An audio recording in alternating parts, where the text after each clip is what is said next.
Okay, here's the garden again. This is the beautiful oregano again, and this year we've got really happy squash and pumpkin that are starting to take over. Haven't taken over the garden yet.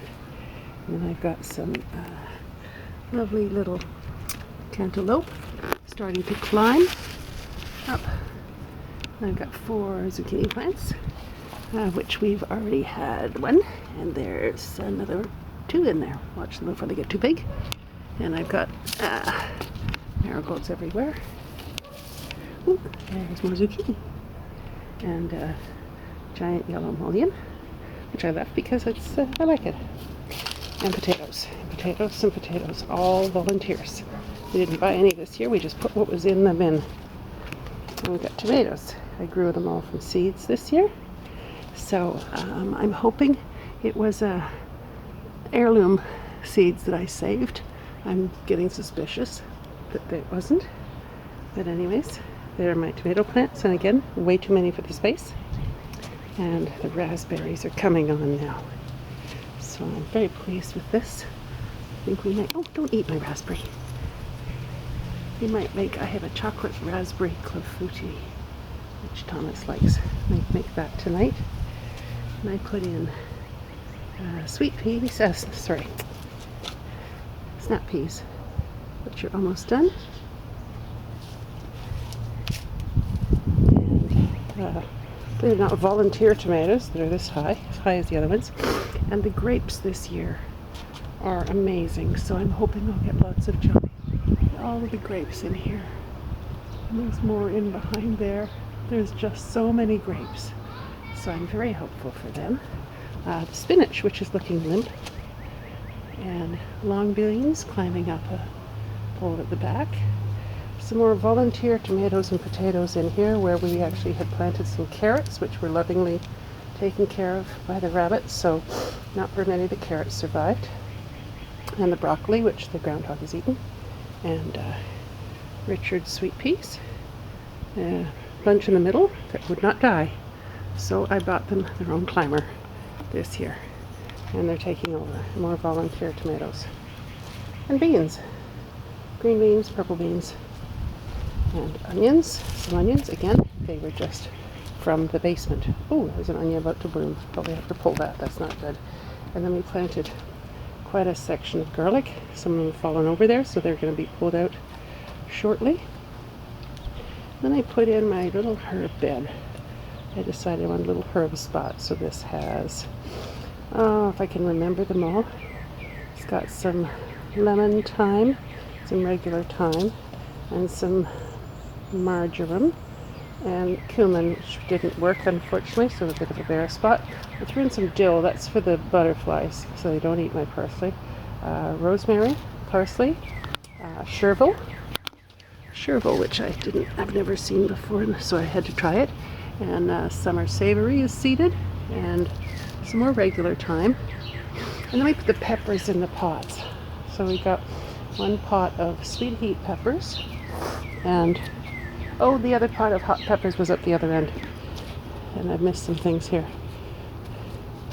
And I bought an eggplant. We'll see how that goes because I had a spot. And we put some Brussels sprouts in really cheap pots from the Home Depot. Yeah, you can get these for like $3. So I put them in these because I thought it might be high enough the groundhog and the rabbits couldn't attend to them. This is sage, which left over from last year, and it's still happy. And basil, and the other 2 peppers. So sweet heat, jalapenos, and Thai chilies are up in the sun. And the jalapenos are already producing little jalapenos. And some more rosemary and some morning glories that are going to climb up.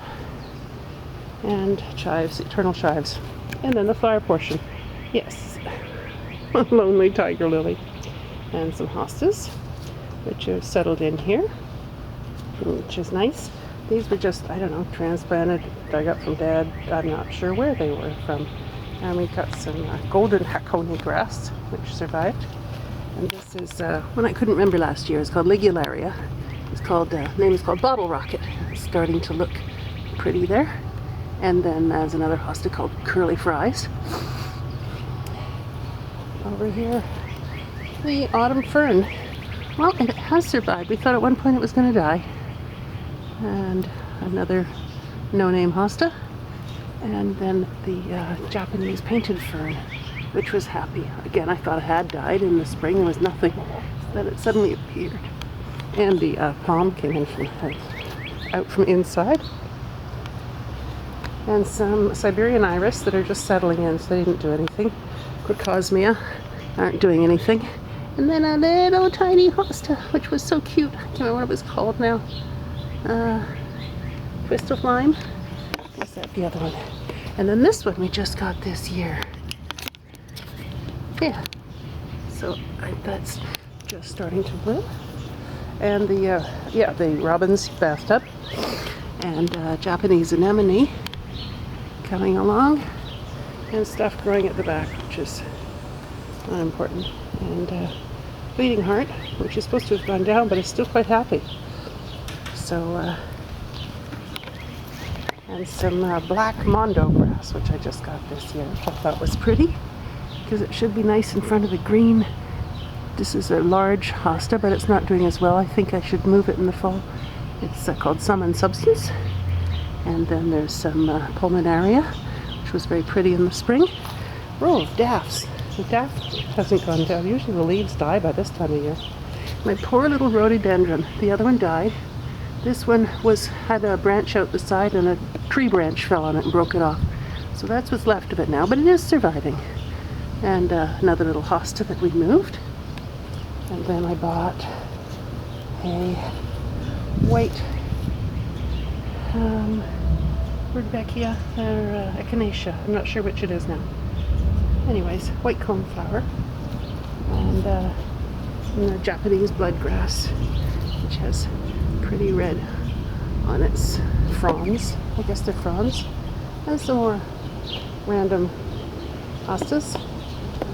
And then our patio, which has my bay tree and my hibiscus and my tea plant. I know it's not as big as yours. Well, it used to be over the other house. We chopped it down when we brought it here. And we got some new chairs, just the cheap ones, but they're comfy. And my clivia is finally blooming, which I love. Look at this. It took a while for it to bloom, but now it's blooming. I love it. And got a little collection of succulents. Oh, and these guys have to move, but they were grown from a table center. It's little boxwoods. You know where they always put green in the flower arrangements? So I kept them, and I've grown boxwoods. And and there on my bird feeder behind me. Thank you, Mr. Cardinal. Nice finish to my little video. Okay, we sit and watch these guys.